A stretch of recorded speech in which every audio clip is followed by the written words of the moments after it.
I see those cookies. How many of those red? 3, 4, 5.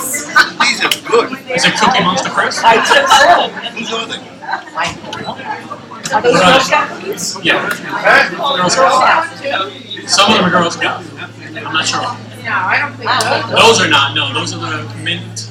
Yeah. These are good. Ask Laura, she bought. I just want to let you know I received several questions, and let me tell you, you people are really terrific. I'm so delighted to see the interest in this town and to see the diversity of questions that I did receive, and several of the questions are very similar. So a lot of you people have the same concerns, it appears, but you're all taking an interest, and that tickles me no end in Highlands. Just make sure you keep up your interest no matter who gets elected. Go to town council meetings, ask lots of questions, see if you can't get appointed to boards. Just keep doing things to keep this the very special town that Highlands is. You're the ones that can really do this. And I admire you all for it. Wish I could be back here with you.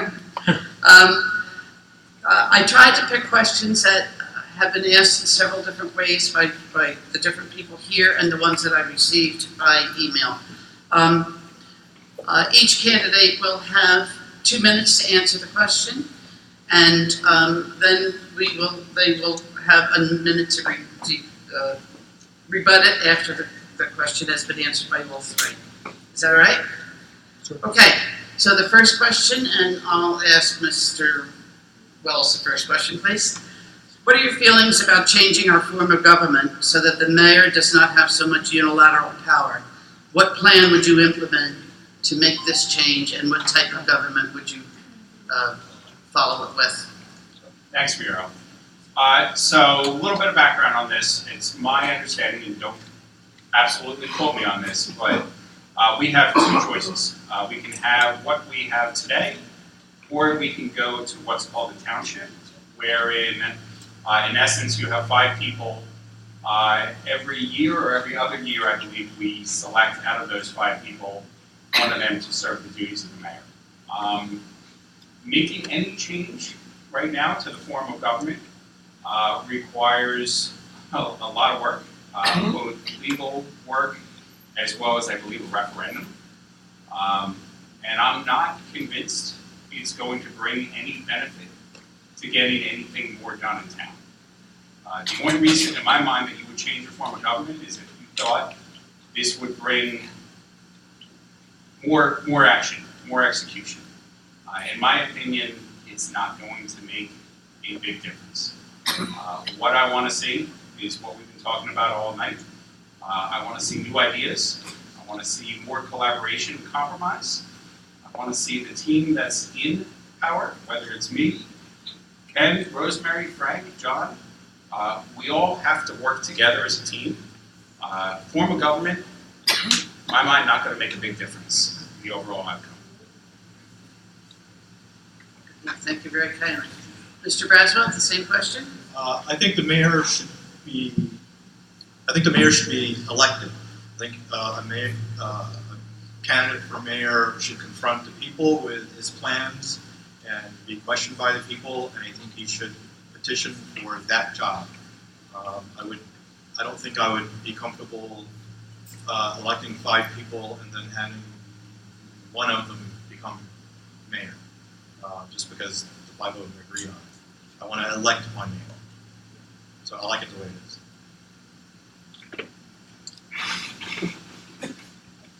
Wait, if you say my name, I don't want to get in trouble. It's a little bit of a loaded question for me because I was elected twice as mayor, but I agree with Mr. Braswell, and I think what Mr. Wells was saying, because common sense would be you would want more people to pick the mayor instead of 5 people. And what I see in the surrounding towns, and I might get into a little trouble with some of my friends, but it generally is whoever is picked to be mayor is the year their seat is up. So they get their name on there as I'm running for mayor or I'm running for the committee or council, whatever it is. And I'll be honest with you, I haven't heard that a lot going around from people until this year.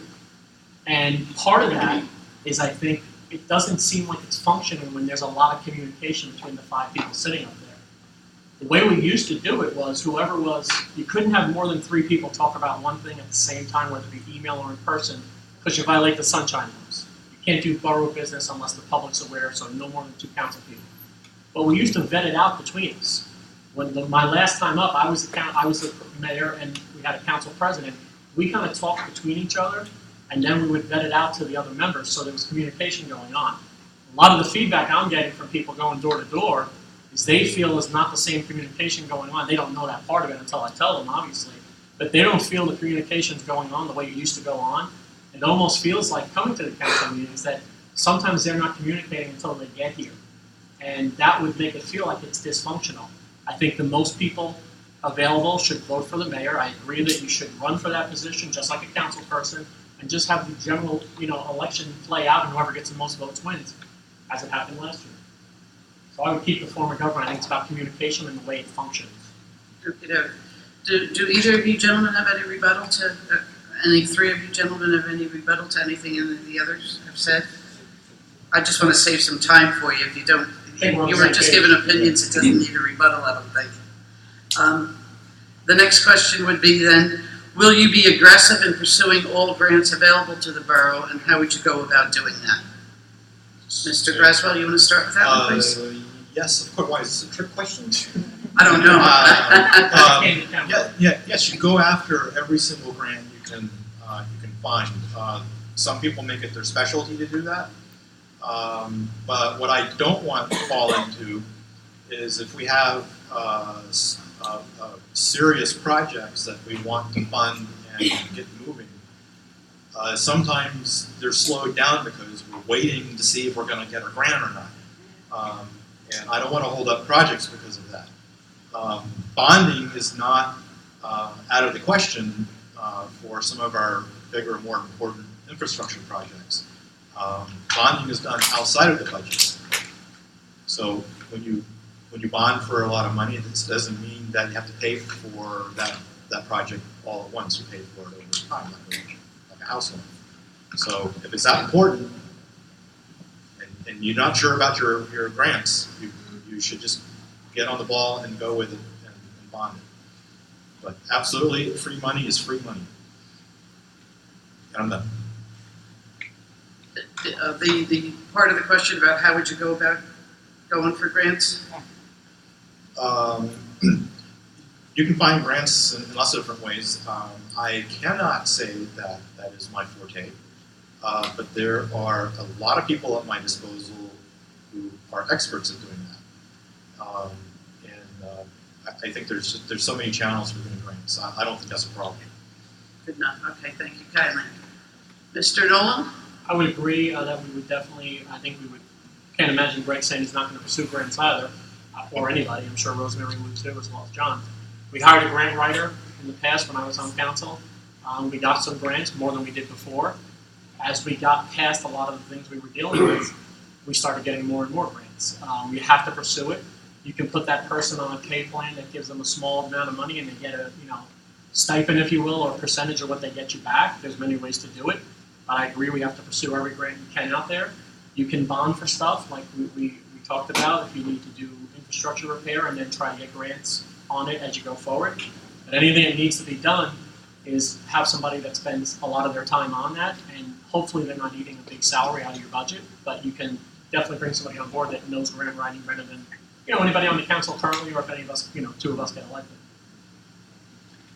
So, and again, not positive on this, but I believe Kim Skorka, who's in the audience tonight, brought up an interesting fact at the last council meeting, which is we have $40,000 in the budget today that's going unused, and that $40,000 is for grant writing. My concern, and I know this from a lot of the committees that I'm sitting on, the committees need help and resources finding grants. We've been lucky. Open Space Committee, we found the Monmouth County Open Space Grant. That's how we're paying for part of the bathrooms and the shower and a lot of the improvements to our beaches. I'm looking right now as part of the Communications Committee to see if we can find a grant to digitize a lot of our documents and ordinances and resolutions from pre-Sandy. A lot of that paper is still not protected and digitized so that we can all search for it online. The grants are out there, but I think the committees need help in finding the grants. And that's what I want to empower. I want to empower the committees to have the tools and resources to help find the grants. We've already got the money in the budget to write for the grant. We just need help finding them. Does any of the three of you want to rebut anything the other two have said, or add anything to what you have already said? Well, I'd like to offer my Wait a minute. services for document scanning. I've already got 17 years of proceedings under my belt, and I was always thinking about scanning the paper-only stuff. So I'd just like to do it. I wish we could. Unfortunately, because it's government information, we've looked into a lot of different solutions, and you're very limited in who can have access to scanning that. So as much as I'd like to just get a whole bunch of people together and go scan them, being government documents, we got to do it kind of by the book. You want to scan unopenable documents? Well, the challenge is that we need to go through. We don't know which ones are garbage versus which ones are resolutions and documents that are available for public consumption. So I hear you. I offered the same thing. So it's if a I'm little on more council, then I would be able to be privy to them. Potentially. Don't know the answer, to be honest, but interesting. Sounds like an endorsement. If you want to spend your days scanning documents, great. I'd like to find solutions to getting it done quicker and more efficiently so that I can be working on some of the bigger issues and problems and challenges with the other aspects. Won't take me a second of time. Mr. Nolan, do you want to add anything to this? It's got to be a general discussion, but I Sure, think that's yeah. healthy as well. There are many services out there we can use. We use them in the automotive industry. ADP, which does payroll and many other document scanning, it's called CDK now, and they switched acronyms, whatever the reason for. But it's very cheap if you bring them on to do payroll and other things like that. The minute you create a document, it's already scanned electronically at an off-site server. The problem that you have is it's going to cost you a little money to get everything set up and to do it. But how many problems are we going to have if we don't do it and we need those documents for legal proceedings or anything like that? We brought it up a few times, myself and another council person in the past. We never had the support to go forward. I think it's something we should do going forward, because I can tell you for sure in my professional life, when you needed documents, you didn't have to waste time, manpower, money, whatever it may be, legal costs, because you just literally reproduce them in 3 seconds, signing onto your account, and you print it out and you're done. I'm sure many of you use it in your private lives too. Thanks, Mr. Nolan. Okay, we're finished with that question. We do have a time for another one. They're also going to give a 3-minute wrap-up when they get finished with this and give any final statements they want. We're aiming to close by 10 o'clock, so I will give another question here if it's okay with everybody.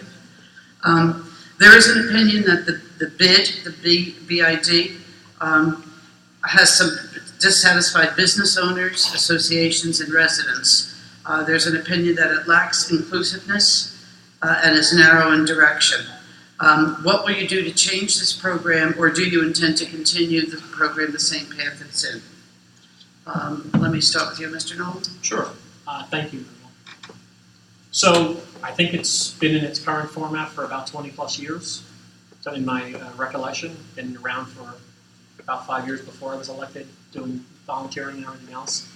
I've talked to a lot of people walking around and commercial property owners, and some of them feel that they're not getting anything out of it.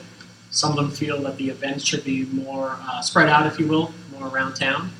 Some of the people who have the smaller businesses that aren't restaurants or bars, or something where when people come into these events, they don't think they're getting any bang for their buck.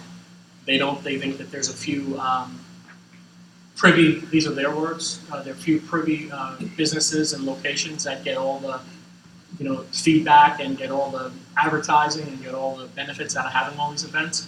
The only thing that, when I looked at the Clam Fest last year, and it used to be back in the day, it was only businesses in town that were there selling food and things like that. We can't force them. I'm not blaming anybody for them not being there if they don't want to do it because it's either not cost effective or not worth their time anymore. you had more businesses there selling stuff than there were town businesses that paid for that event. And the feeling was they paid basically a tax for that event, and somebody else came in and sold food for whatever it was, 3-4 days, and made money on it. Now they paid to be there, which I explained to them too. But they did start conversation at the council meeting, I want to say it was about a month ago, about doing a review. And I think it's healthy. After a while, you got to review any organization or any entity, make sure things are the way they should be. And sometimes things have to be reviewed and updated from when their original mission statement and start. So I think it's healthy to look at it. It's healthy to review it. But I also think that we did a lot of good things in the past, and I say I was involved very small. But I think things have to be inclusive, just like anything we pass in town for an ordinance, it has to be inclusive of all the businesses, all the commercial properties, and everybody else. Thanks, Mr. Nolan. Mr. Wells? The key to the success for our businesses in our community, we have to make Highlands the quintessential shore destination. I vacation up in Nantucket and Cape Cod.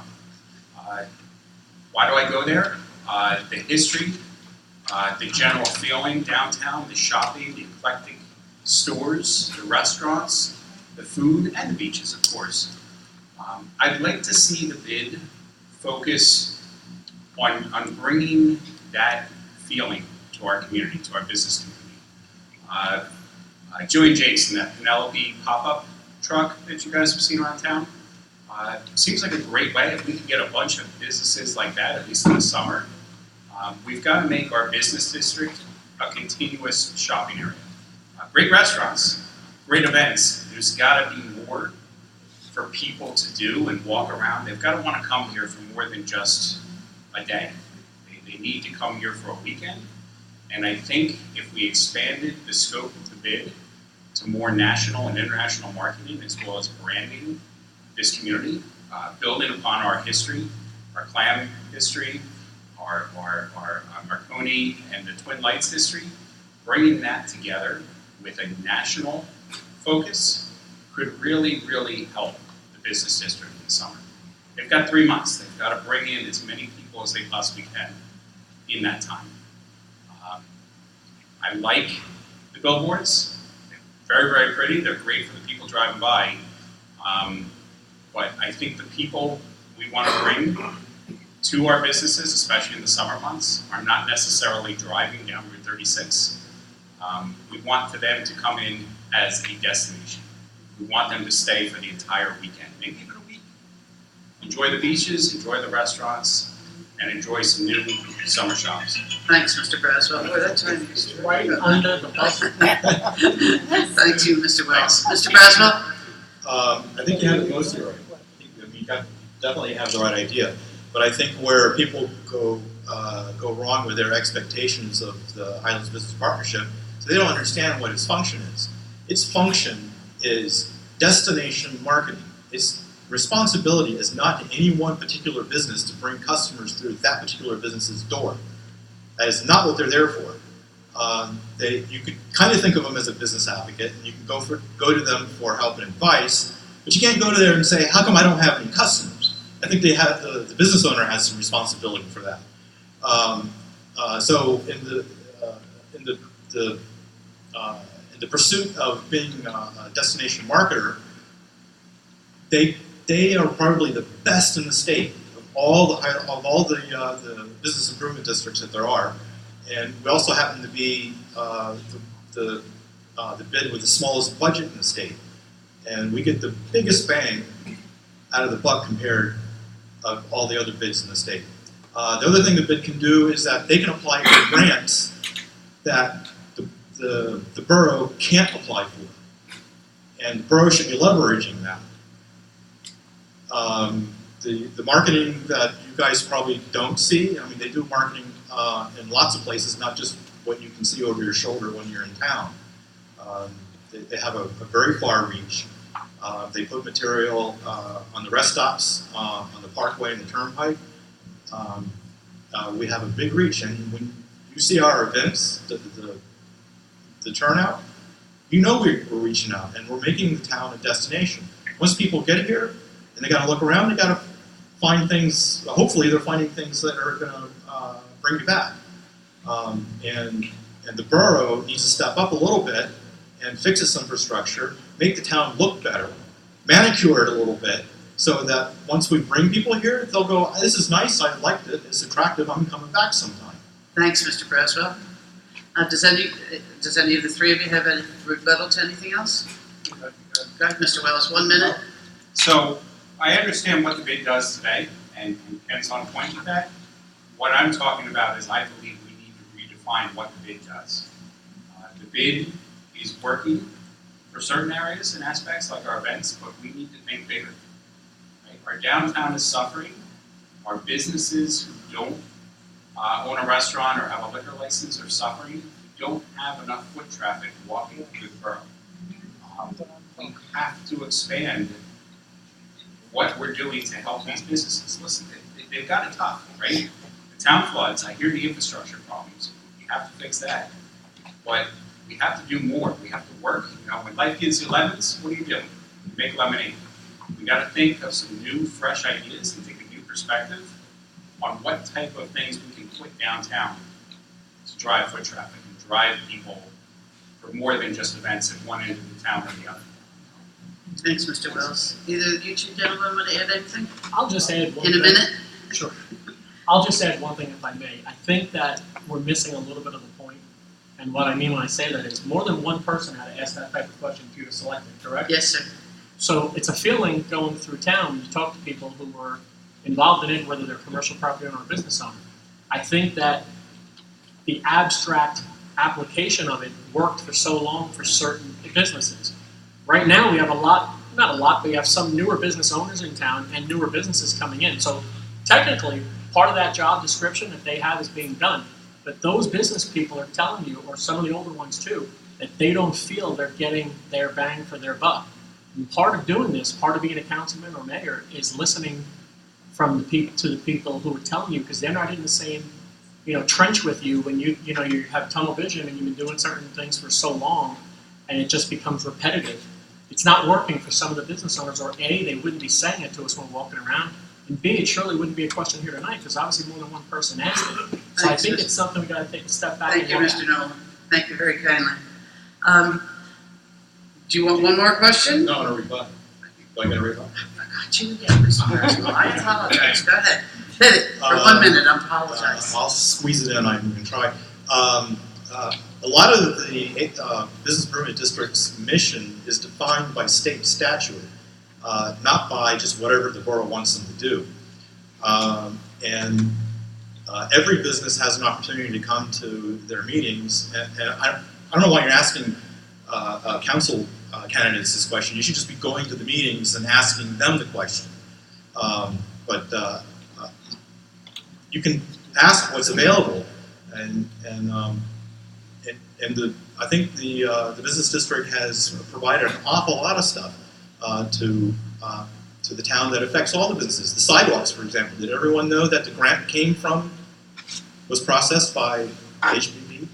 And the fencing in the parks and the boardwalk at Veterans, did you know that was all paid for by them? So that's what every dime that the HPP makes through its activities is put straight back into the community.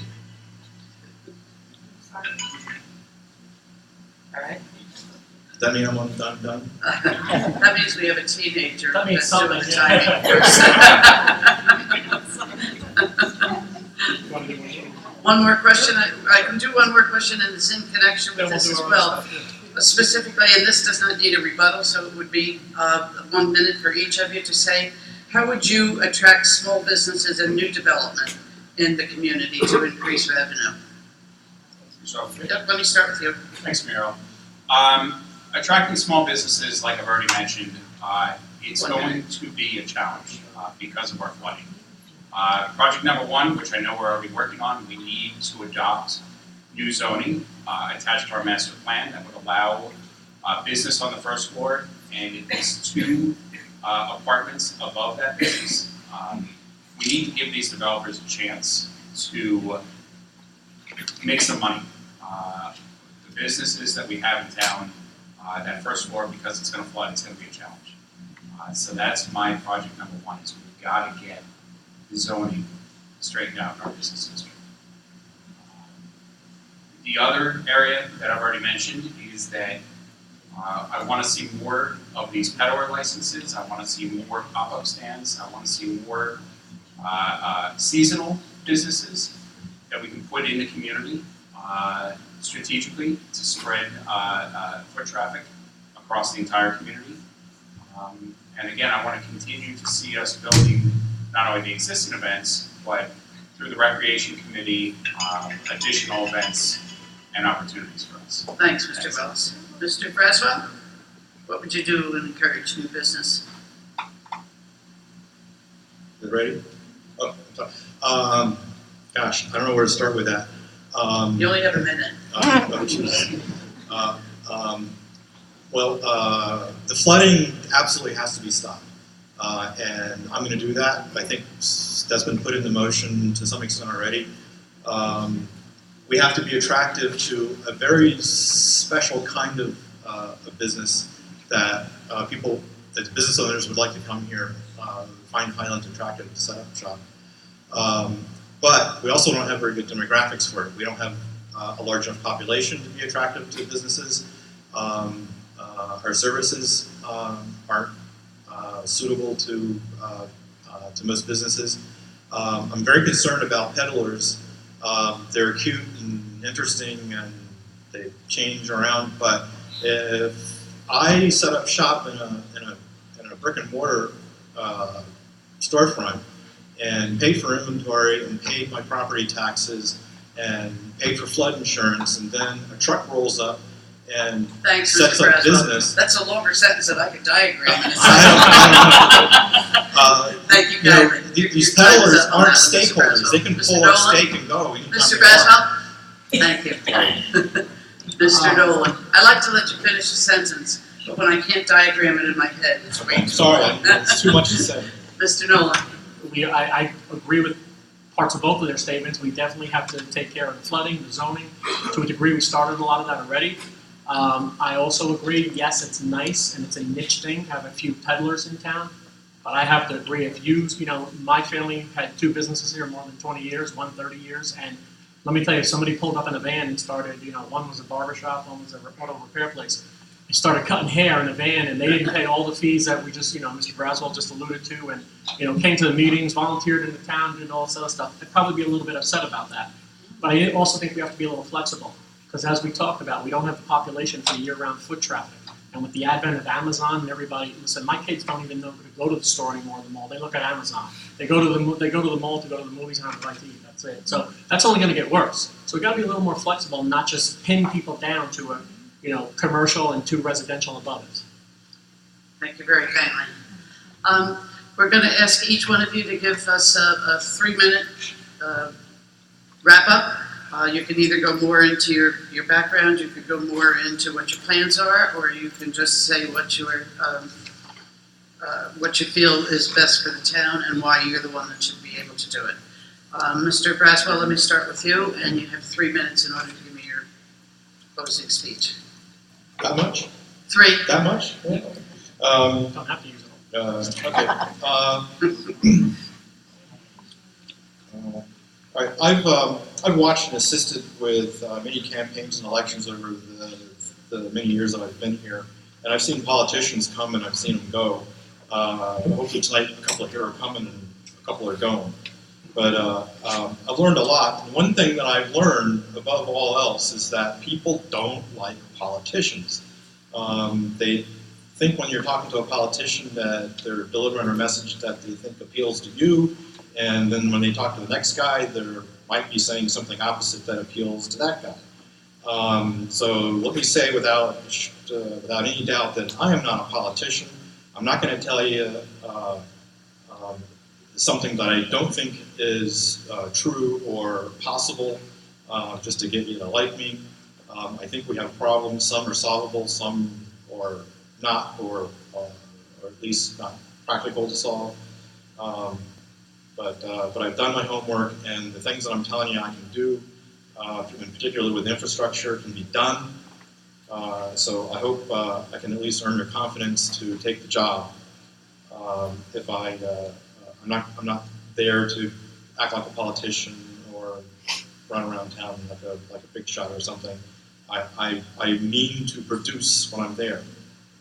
And if I'm not producing, I'm not going to be happy there. So I hope I've given you some kind of impression on what I can do. Thank you. Thank you, Mr. Braswell. Mr. Nolan, you have 3 minutes. Okay. Well, first off, I think it's only right to thank Muriel for being the moderator tonight. Thank Julie and Dan for being our timekeepers from Henry Hudson on short notice. I know we had a couple other people fall out of the field there, so thank you. I want to thank everybody for coming out tonight. If you have any questions, I know there's a lot of people here. We may not have got to all your questions. We have all of our literature on the seats. My cell phone number is on there, 732-610-8256. My email, fnolanhighlands@gmail.com. You'll see me going door to door some more. I've been to most of the places already, and we'll continue to go until obviously up to the election. There's 2 seats available in November. You can pick any 2 candidates you'd like. Humbly, I'm asking you for one of those seats. If you give me the honor of serving the borough of Highlands again, I'll do my best, as anyone will. I'd like to put my 10 years of experience to work for you, to help as part of a team. You have to have at least 2 other people with you, to have 3 going forward on a shared vision, to tackle some of the big issues that we know about. We know there's going to be a new borough hall. We started talking about that a little bit today. We know we need to hire a new borough administrator. That person is basically your town manager. We know about flooding. We know about a lot of other things that we all talk about together. But more importantly, there's going to be some things that you don't know about. Like we didn't know these things that happened over the last 5 years are coming. And my experience in the past, in my opinion, makes me uniquely qualified to be one of those 2 people for that job. Once again, I'm going to put everything I have into it. It's a daunting task, but one I'm definitely up for. And humbly, I'm asking you for your vote tonight. Thank you.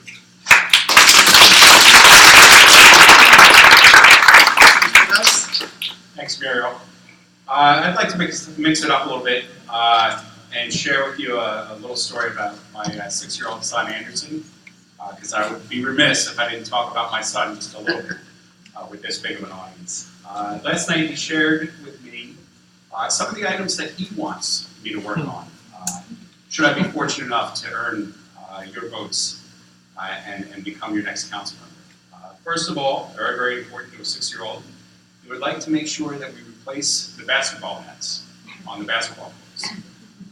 He wants me to continue to make improvements and possibly even add some more parks that we can go and play together on. And finally, and let me be clear, he is very, very adamant that we work on this. He wants to see more hot dog stands. He really likes that guy that sells the hot dogs in the summer. So in essence, I translated this down to what I would consider to be my promise to you.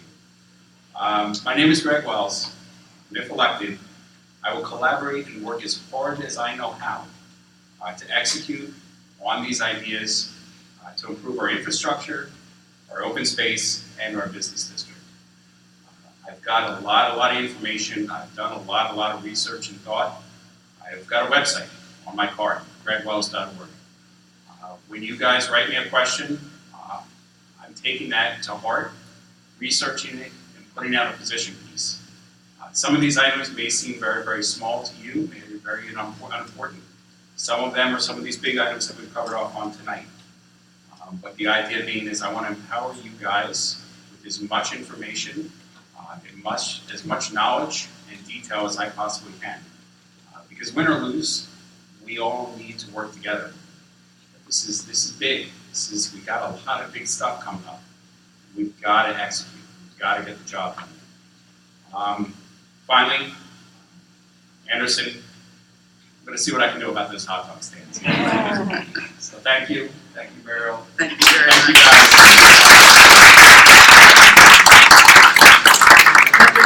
That would conclude the debate itself. We still have one treat though, right? I'm sorry? One more treat? Just gonna say. I'm going to get to that. I didn't get enough to leave, that's all. Before you all leave, I first of all want to thank you all again for allowing me to be a moderator for this. You know that I love my Highlands, and it's a thrill to be back here anytime. So, and I thank you very much for putting the confidence in me that I could do this fairly and justly, which I do think I have done. I want to thank all of our candidates. I'm sorry Mr. Coburn chose not to be here, and I'm sorry candidate Ryan was not able to be here because of a prior family commitment. I do think it was helpful that she had a surrogate here to answer some of the questions. For you gentlemen, I think you carried yourselves extremely well. As an outsider, to me, it certainly appears that whoever wins this election is going to have the interest of Highlands at heart and is going to do his best or her best to make sure that Highlands remains the town that I always remember it being. I also particularly want to thank our two timekeepers, Julia and Dan. Rebecca? Dan is from Highlands. Julia's from Highlands. They're both seniors at Henry Hudson. And during this night, I also learned that Julia, who's very talented as an artist, by the way, she was keeping time accurately, but she was also drawing at the same time. But at the same time, I also learned that she's a musician, that she plays the piano, she writes music, and I do know that she's a singer. She did agree to do the Star Spangled Banner for us to close out this program. So thank you very much, and if you would stand so that Julia could sing the Star Spangled Banner for us. Thank you all very much.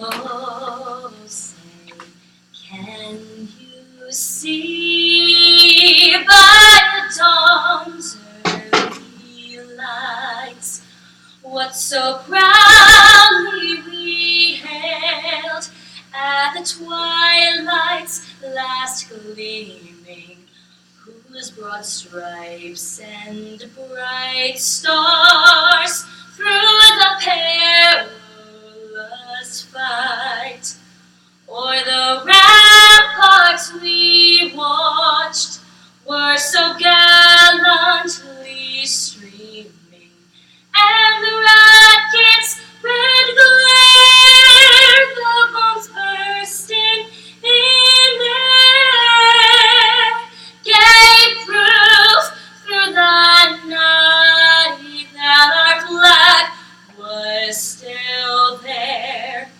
Oh, say does that star-spangled banner yet wave o'er the land of the free and the home of the brave?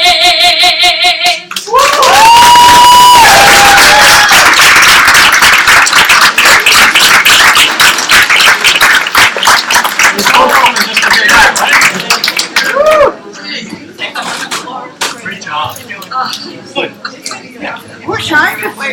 you.